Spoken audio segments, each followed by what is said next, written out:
Only when we empty ourselves of so many things that God can fill us up with much better things. A blessed Sunday po sa ating lahat. Father Xavier Balbuena para sa dasal at pagninilay. And welcome to our Sunday Gospel Reflection. And we are now on the third Sunday of the season of Advent. And just like the other Sunday, last Sunday po, ang character po ng ating ebanghelyo is, of course, John the Baptist. At alam nyo, yung ebanghelyo napakaganda because this is the example of John the Baptist emptying of himself. Bakit? Kasi syempre, wala pa si Jesus noon. At siya ang sikat na sikat. Dinudumog yan ng tao. He could have bloated himself with honor, popularity, power. Pwede niyang binusog yung sarili niya. Bakit? Lumalapit ang mga tao sa kanya eh. Kaya nga tinatanong sa kanya, ikaw bang Mesiyas? He could have said, yes, I am the Messiah and all the honor and glory will be for Him. O pwede niyang sabihin, lumapit kayo sa akin. Ako ang ipinadala at inihintay ninyong Mesiyas. Eh di sikat na sikat siya. Pero sabi niya, hindi ako yun. Merong darating na mas makapangyarihan sa akin at siya ang Mesiyas na inaantay nating lahat. You see, what a very beautiful example by John the Baptist. Emptying of oneself of honor, popularity, prestige, power. And because of that, God has filled John the Baptist with greater things because he first emptied himself so that God can fill him up.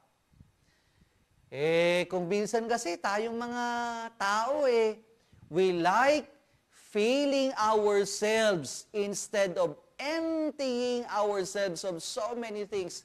Kaya nga tignan yung mga tao, binubusog ang kanilang sarili ng mga kayamanan, kapangyarihan, pleasure, pride, bitterness, prestige, honor, ang dami. We love filling up ourselves.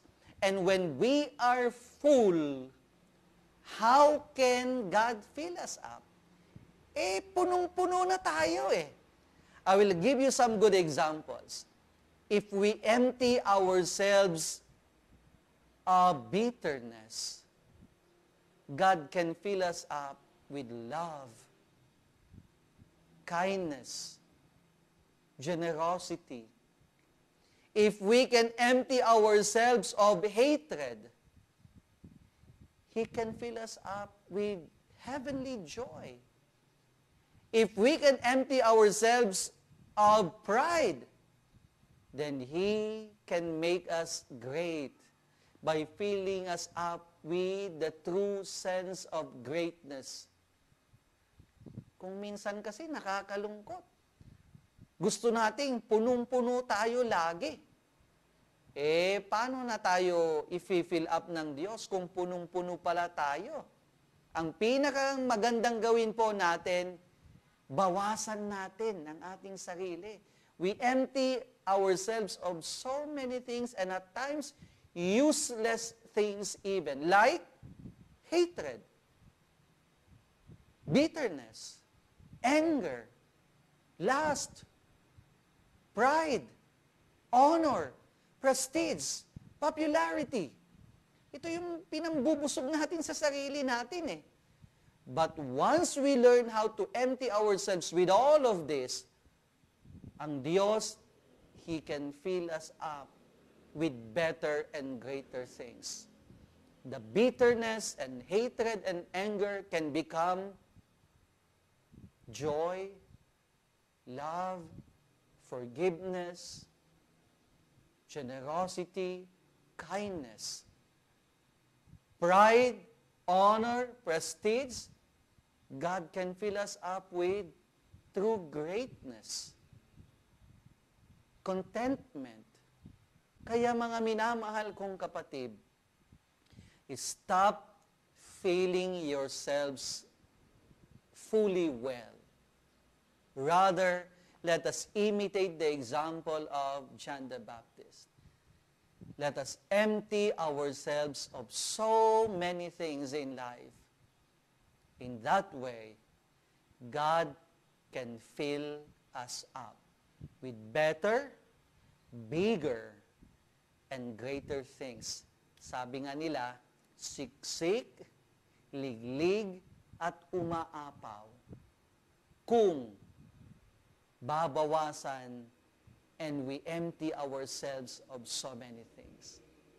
Muli, Father Xavier Balbuena po para sa dasal at pagninilay, and keep supporting our YouTube channel. At sana po, wag po kayong magsawang suportahan ang ating YouTube channel, pati na rin po ang ating Facebook page. God bless you. Together, we inspire.